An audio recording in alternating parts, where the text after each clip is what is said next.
Welcome everybody to Urbana City Council, regular session Tuesday, September 6th, 2016 at 6 o'clock. Roll call, please. Mr. Hoffman. Here. Mr. Pena. Here. Mr. Thackeray. Here. Mr. Piper. Here. Mr. Paul. Here. Mr. Scott. Here. Mr. Field. Here. Please join in the pledge of allegiance. I pledge allegiance to the flag of the United States of America and to the republic for which it stands, one nation, under God, indivisible, with liberty and justice for all. Thank you. As usual, the first thing on our agenda is approval of minutes for Urbana City Council regular session of August 16th, 2016, and Urbana City Council work session minutes of August 23rd, 2016. Council, speak to these. We need a motion, please. Mr. President, I move that we accept both sets of meeting minutes as prepared. I'll second. No corrections or additions to that set of minutes, either set of minutes. All those in favor of accepting those two sets of minutes signify by saying aye. Aye. Any opposed? We have two communications, Madam Clerk.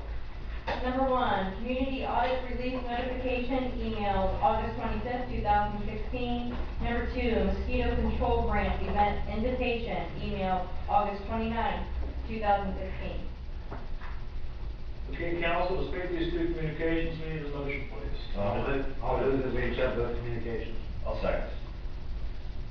Any questions or comments on the first one with the audit release? Chris, you want to give it real quick what it was? We did good. Yes, we did real well. That's all you got to It was say. clean audit. I think first in probably several years that we've had a clean audit. The second one about the mosquito control grant. Any questions on that one? Must have one. Doug, anything on that one you want to talk about? Eric knows more about it than I do. We were talking about? Mosquito grant? Anything? So we had a collaborative grant provided to Champaign County from the Ohio EPA. We're still a little unclear as to what exactly they're going to cover. It's our understanding that they're going to cover some of the mosquito treatments for 2016. What we're trying to clarify is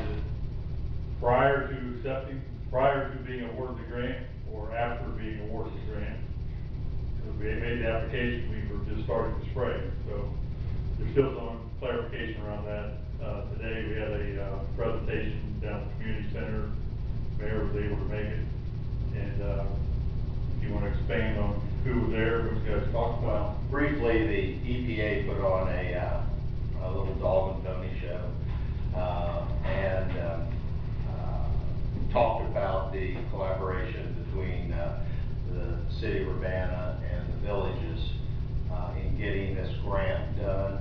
They awarded the health department, I think it was $37,500 to go towards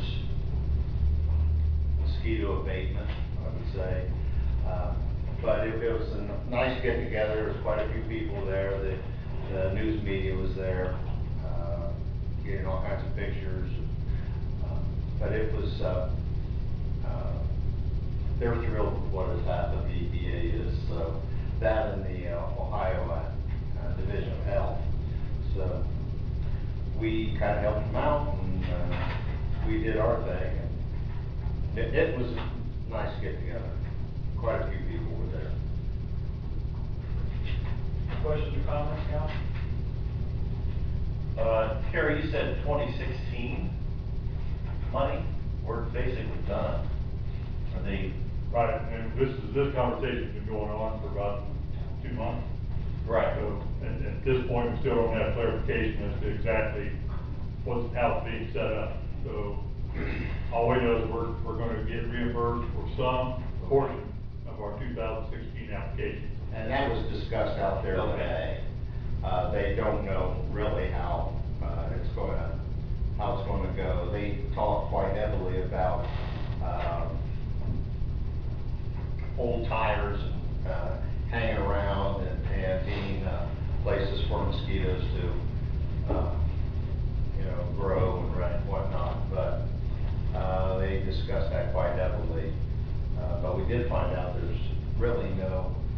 Zika mosquitoes in Ohio. Well, that's good. So, There's more information coming, we just don't have it all yet. Right, okay. They're part of the initiative the health department, the health district is looking at, or countywide opportunities to build points for tire recycling. But the details around that haven't been ironed out. I think the last time we talked, a month or so ago, still up in the air as to how that would be coordinated, who would coordinate it, how it would be funded, who gets paid, how they get paid. So there's a lot of moving targets. Unfortunately, when they announce the good news, they don't always have the detail behind it. Right. Kind of like some of the other laws we have coming into effect shortly, that we have laws that like this out in the work. So we have something coming, we don't Something know coming, we just don't know when. what it's gonna be. Okay, good enough, thank you. Any other questions, council? Mosquitoes, wow, who'd have thought?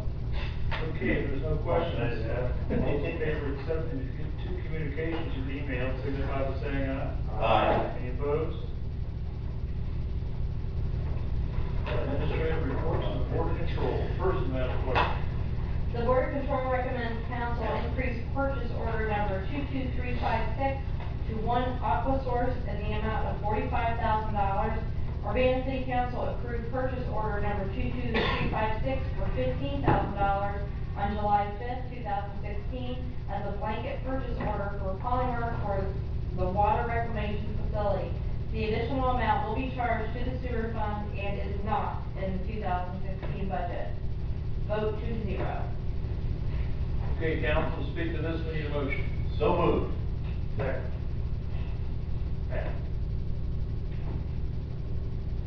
I'm back again. your best. Since the last time we was in here for price increase on this polymer expense, myself and Chris was unaware that we already had an invoice outstanding. In other words, the boys had already got some more ordered because we have to have it. That wasn't covered under the last increase. In the meantime, we have noticed a drop in usage, about a third since the last time I was here, and we intend to go even lower yet to get back to maybe what is somewhat normal. We've done a lot of testing, we've made operational changes. Over the previous years, we budgeted about $30,000 to $35,000 a year just for polymer. When we sat down for the budget discussions in 16, all the equipment on the new facility was not running, so it was kind of like grabbing a number out of the air. So we raised it to 50,000. I believe as of last week or 2 weeks ago, we was around 54 to 55,000, 4,000 or 5,000 over budget excuse me, already. And at that time, that was early August. So we still have a few more months to go yet here on this budget. The 45,000 is, we feel that it's padded quite heavily, but didn't really want to come back the fourth time for another increase. You already approved the blanket back last year, so it is all driven by operations. We have determined that, and we've got some other products. We're actually waiting on one, and the polymer business is a little different. Doug knows a lot about it, but we're getting into some different charges where they don't basically conflict with each other. So hopefully we'll see some changes, no guarantees, but we'll continue to battle the polymer world. Mr. Fields, questions? None. No. So if we don't pass this or confirm this tonight, what happens? We start finding farm ground that has crops on it and land apply liquid sludge. Okay. We produce, or we process about 30,000 gallons a day, and this product is used to basically remove the water or a percentage of the water out of it. If you don't add polymer to it, you're dealing with every gallon of sludge that you remove. Gotcha. Yeah. Okay. So, for next year, if I can paraphrase what you said, you don't expect us to spend anywhere near this amount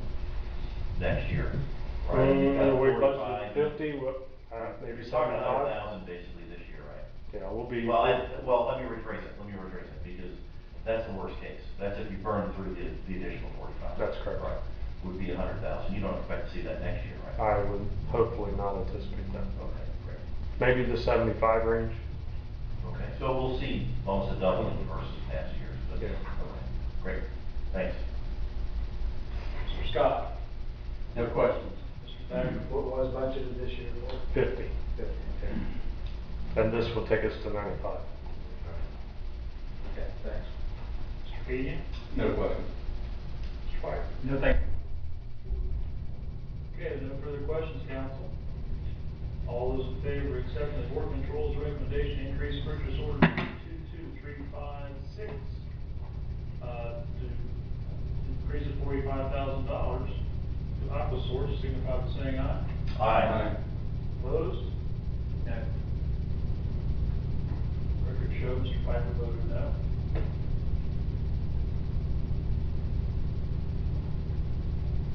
Passes 6-1.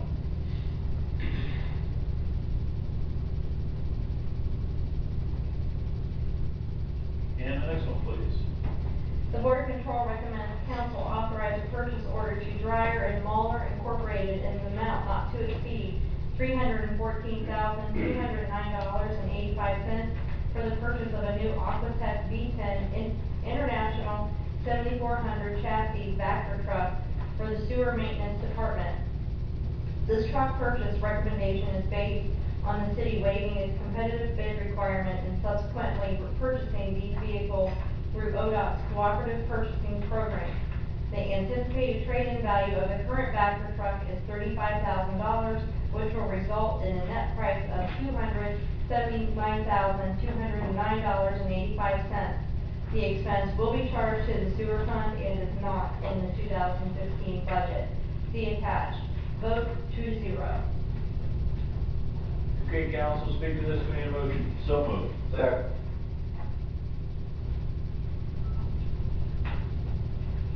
You're up again, Chip. Again. As we briefly discussed at last work session, we've been entertaining the idea of replacing our Vector truck over the last 3 or 4 years. So we compared a couple different manufacturers, had on-site demos with the guys to actually operate the different manufacturers, and an internal vote come down to the same manufacturer that we currently have. Then the discussion turned into what chassis, and we got it pinned down between Freightliner and Navistar. After doing some discussion with the street guys, my staff, they chose the Navistar, and that's why it's listed tonight. The Navistar was about $3,250 higher than the Freightliner, but we felt that there was some value there to have potentially service in Springfield, and that the worst case Columbus or Dayton. Freightliner would be serviced in Dayton or Columbus, so we'd have a little further distance in service.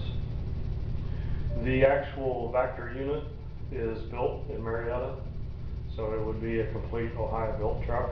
It wouldn't be the Vector system built in Florida like the other manufacturer, or a truck out of the country being built as far as the chassis. I did some checking today, and the Navistar truck would be built in Springfield upon the request, and that was our request. So, some of the other little nuts and bolts that goes with it, the Navistar chassis's got a basic 12-month warranty. We did take the chassis and chose to put a Cummins motor in it versus a Navistar motor, which they build them like that all the time also. And an Allison transmission and all that. All of those components have a 2-year unlimited miles or hours warranty.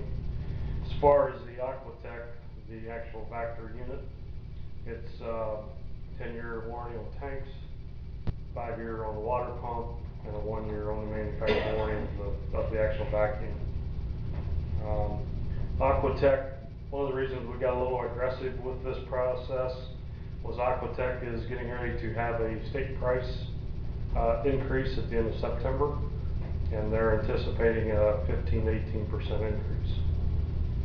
It's a pretty decent increase when we're looking at a $300,000 purchase. You know, that's an easy $50,000 additional. If you so choose to approve and we get it ordered, this delivery would not be until late December, early January. And actually, I'm anticipating more after the first year. Mr. Hoffman, questions? Pass me for a second, please. Okay. That's a pretty good chunk of change that's not been budgeted. I mean, I think you'd set money aside a couple of years beforehand for this anyway, right? So are we really in effect kind of taking money we get budgeted before and just applying it here? Is that really kind of what we're doing? Chad has money in his reserves. Yeah. To cover the purchase. It's just, it was an oversight on my part when I put the budget together. I didn't put that in. Okay. So the plan was to do this anyway. And at the same time, over the 2 or 3 or 4 years, whatever we had it budgeted, we opted to hold back because of the plant project, not knowing exactly what we might get into there. Right. And some of those issues that we faced.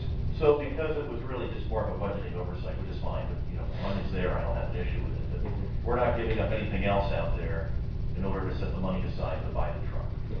Right, so, okay. We've got a few capital items. Our tanker truck's another one that we had in this budget in 16, and we've opted not to do it this year. Yeah, and that's fine, I'm okay with that.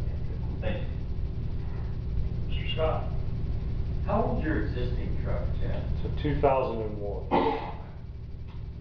The city bought it, I believe, in 04, and it was a demonstrator truck from actually the same driver Mallard, that company. Okay, thank you. Mr. Thacker? And the purpose of this truck, how's it used, just to kind of clarify there? It's, I mean, what's the purpose of having a truck? Basically, we clean sewers with it, storm and sanitary. Over the last few years, we've done a lot of hydro excavate work for the water department. So if they are having problems locating or even repairing your shut-off valve in your yard, instead of the street guys coming in with the backhoe and making a big mess, potentially, we'll come in with, and it's built to hydro excavate. So we'll dig, you know, a 2-foot circle around that curb box. It allows the water guys to fix it with a lot less mess. Okay. I'm kind of with the budget, the fact that the money's there, I guess I'm okay with that. You know, we're taking from something else to make it work. Sure. So, okay. That's all. Mr. Feeney? I'm with Mr. Paul and Mr. Thackeray on that. Mr. Piper? What kind of shape is our Vector truck in we got right now? It's in average shape, with potential offer of $35,000 on trade. It's to the point that it's starting to nickel and dime. And, you know, repairs on that piece of equipment, it seems like it's like anything else in the sewer business. It's 3 times what it should be. What's our repair been on it this year? Chris, do you remember? I know we're flirting with at least 12,000. Now, that was in just two repairs. Thank you. Mr. Fields? Nothing. Mr. Hoffman? I know you've thought this through, you've been responsible, and when you brought this to council, all the equipment at the city has to be turned over at some point. You reach a point where, you know, people say, well, you could have run it for another 2 or 3 years, but at what cost and at what efficiency, right? Because, you know, we're down more and more people, it seems like every year, so I think it's a smart purchase, you've had it budgeted, it's gonna help you guys do your job more effectively, and you're not gonna have to keep putting money into the old unit. So, and with the price increase, you're talking about $50,000, it's only gonna keep going up from there, so if you feel like that trade's a generous trade, I really don't know that market, but if we're gonna get a generous trade and hopefully forego a $50,000 price increase, I think it makes a lot of sense. That more than covers the price of the chassis difference by going local. Yeah. That's all I've got to say. Okay. Anything else, council?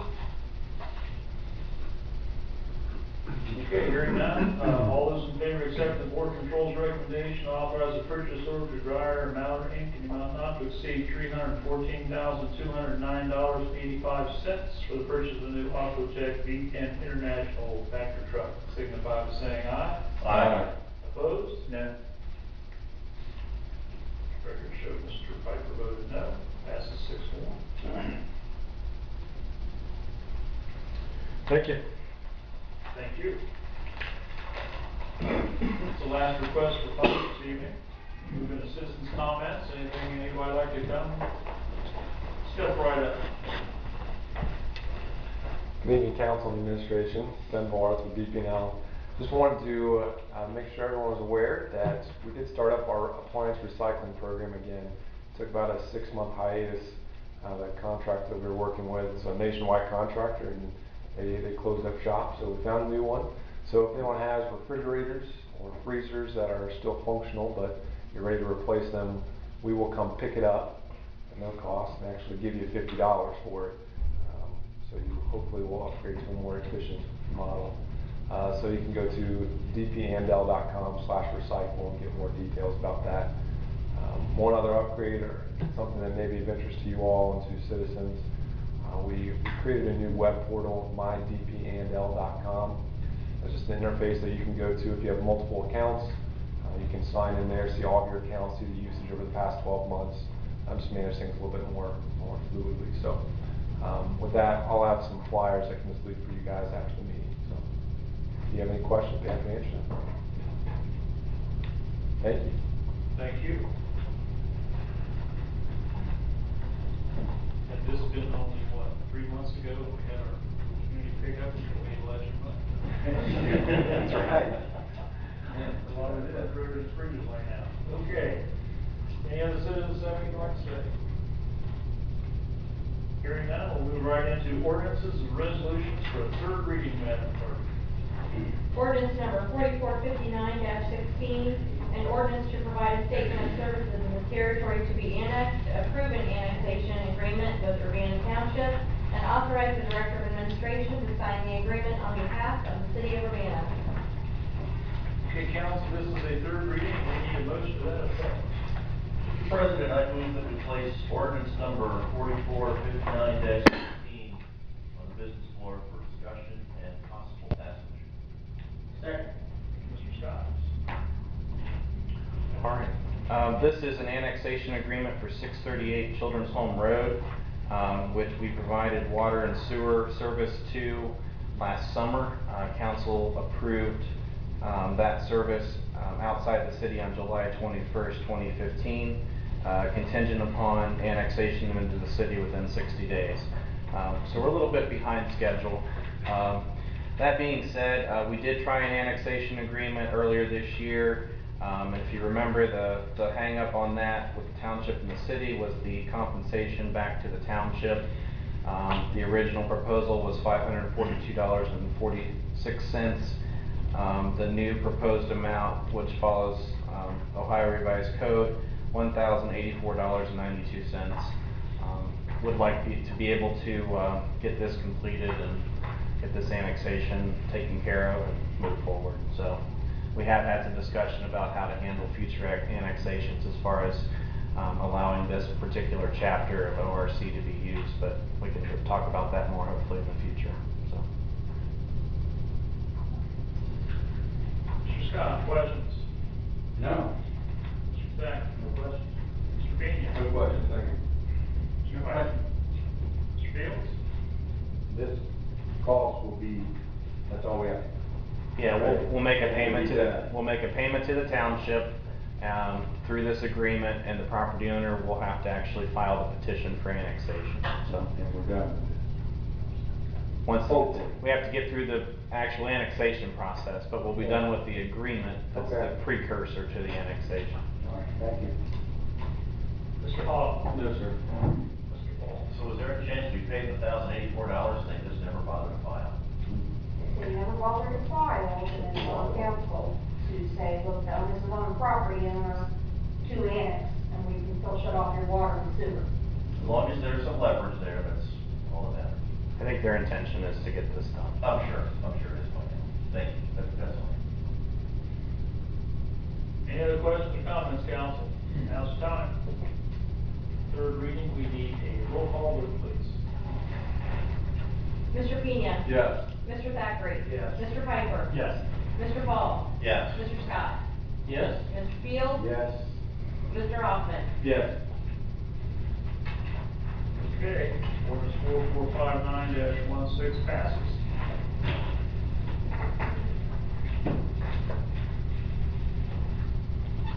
For the last third reading, we'll do a second reading now. Ordinance number 4460-16, an ordinance authorizing the Director of Administration of the City of Urbana to dispose of surplus real estate located at 1412 North Main Street, parcel number I-49-25-12-02-32-005-00. Okay, take it away. I'll try to provide a summary again, like we talked about. We did the first reading, followed up in the work session. Again, the armory, the property was purchased and with the intent, and it did move forward with creating a south campus for Ohio High Point. And the original intent of the project was for High Point to move in, and they anticipated, a long-term occupancy. The contract was written for 5 years with the option for Ohio High Point to exercise 2 additional 5-year options. At the end of the first 5 years, the funding model changed coming from the state. It just didn't make sense. They couldn't justify having the southern campus, so they opted not to exercise the right. So they vacated the property at the end of the school year, June, I think, 2014. So we've, over the last few months, year or so, been going through trying to identify, showing it to people of interest. A lot of people have, taken the tour. A lot of people have expressed interest for whatever reason, one or another, that's been decided, they just weren't ready to move forward. So at this point, we're just at the point we need to move forward and kind of put the peg in the sand and say, let's try to divest ourselves of the property. We don't have an immediate need for it. Well, we could try to figure out a way to use it. It's just going to continue to cost money, and it just makes more sense in the long term to get better use of the facility and put it in someone else's hands that has a real purpose and an interest in taking it over. So with that, we're looking for authorization to move forward with a sale, and if anything else comes up for alternate use, obviously we can always stop the process at any point, or we can reject the bid if we don't get the price we need to break even with it. So our goal here is to try to fill up the coffers. The idea is to try to put it in someone else's hands, kind of come away cost neutral, or go better if we can. Obviously, we don't want to, we're not looking to put a big bunch of money in the capital pot. If that worked out, that'd be great. I don't think anybody would kick. If things were reasonable, the last commercial appraisal we had it on, thought it could go on the market commercially for 490 range. I think we believe that's not really realistic for our area, but that's the document we have, kind of gauging it. So we just felt comfortable if we could get to the 390 range or more, that'd be great. We could be walk away whole. So that's where we're at. Mr. Thackeray, questions? And the process for that is a closed bid? It'd be a sealed bid. Okay. And we'll just set a date. I'm not sure what the process is for that. Yeah, we would advertise it, and then Okay. people that would be interested would submit a sealed bid on a particular day. You open the bids and you line them up, see if anybody, with the apparent winning bid, and you go through the process of trying to finalize the agreement. If for some reason it doesn't work, obviously you just go to the next highest if you feel like it's reasonable. So we have the option of, closing it or not, depending on what we end up with on the process. Mr. Pena? No questions, thank you. Mr. Piper? What kind of stuff do we have in here, sell off? I'm sorry? What kind of, equipment and stuff are you selling off? We're- Table, chair? Right now, we're selling the property, All of them, just the property? the building and the land that goes, the parcel with the building on it. All right, thank you. Mr. Fields? Nothing. Mr. Hoffman? Thanks, Gary. Mr. Paul? No questions. Mr. Scott? None. Will we be setting a minimum price on it? Sorry? A minimum price? $390, I think is what Is that what we'll mean in the, we'll say $390 minimum? that'd be the minimum bid, that's what we're looking to go. You know, if we don't get the minimum bid, then we step back, revisit it. Okay. There's no further questions, council. Ordinance number 4460-16 is now second reading. First readings. Ordinance number 4461-16, an ordinance to amend the official zoning map of the city of Urbana, Ohio by rezoning the 11.5399 acre tract plus or minus tract at the northwest corner of US 36 East and by North Dugan Road, Urbana Commons PUD, sub-area E, and further identified as parcel number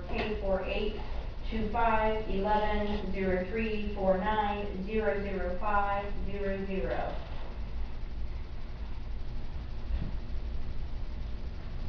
Should there have been a public hearing on this? Next Not meeting. first reading, Okay. Next so meeting. don't schedule yet. Go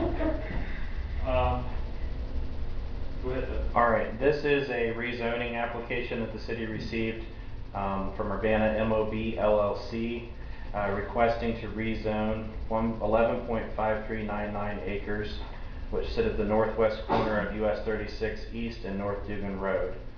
Essentially, this is the field that's directly east of the Walmart complex. When the Walmart development went in like in 2006, I believe it was, this was originally planned to be a residential parcel or be developed as a residential parcel. So basically the rezoning process is to take it from a residential use to a medical/office use going forward.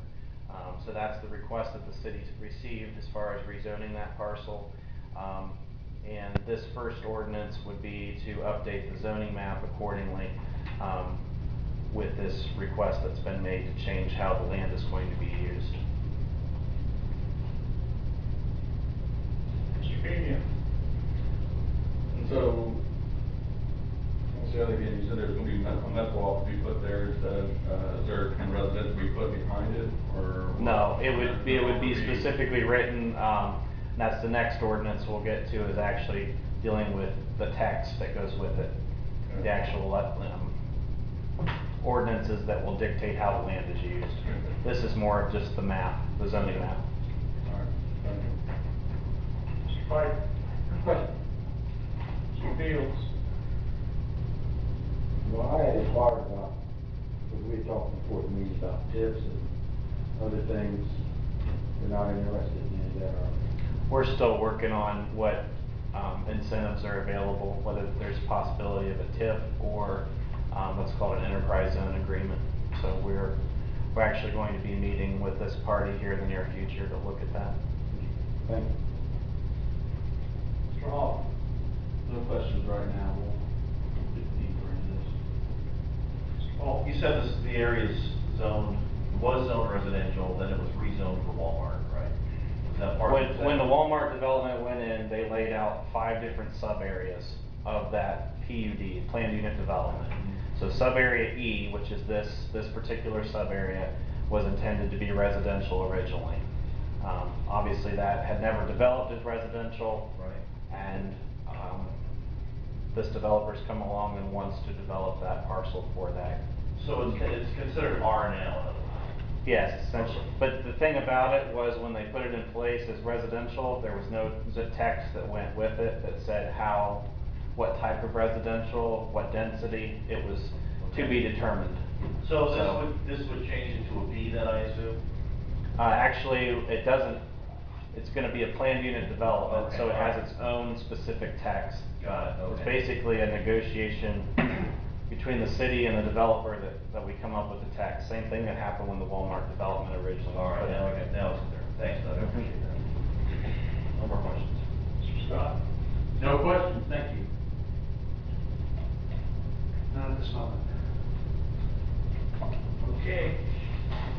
Ordinance number 4461-16, is that a first reading? And public hearing when? Next meeting at 6 o'clock. Notices have already been sent. Notice will be in the paper, I think, on Friday, so it's all set up for the next meeting at 6.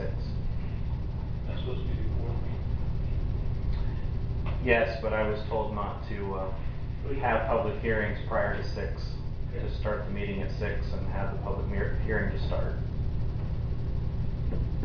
Next one, please. Ordinance 4462-16, an ordinance to formally adopt the official zoning text for office and medical campus uses for sub-area E of the Urbana Commons PUD. All right, this is step 2. This is actually zoning text that goes with the rezoning. So this is essentially how the land can be used, how it will be developed. If you read through this, it kind of can give you an idea of what essentially could go there, how number of curb cuts, lighting, landscaping, all those details are laid out in there. So we went through about 3 drafts with the developer on this before taking the final version to Planning Commission.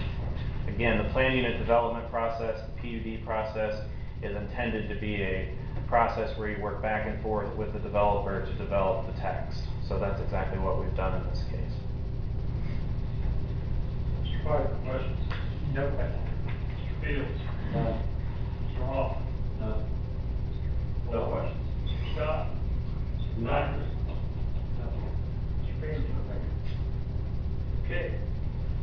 Ordinance 4462-16, is that first reading? Next one, please. Ordinance number 4463-16, an ordinance to adopt the solid waste management plan for the Allen, Champaign, Hardin, Madison, Shelby Unit Joint Solid Waste Management District, North Central Ohio Solid Waste District.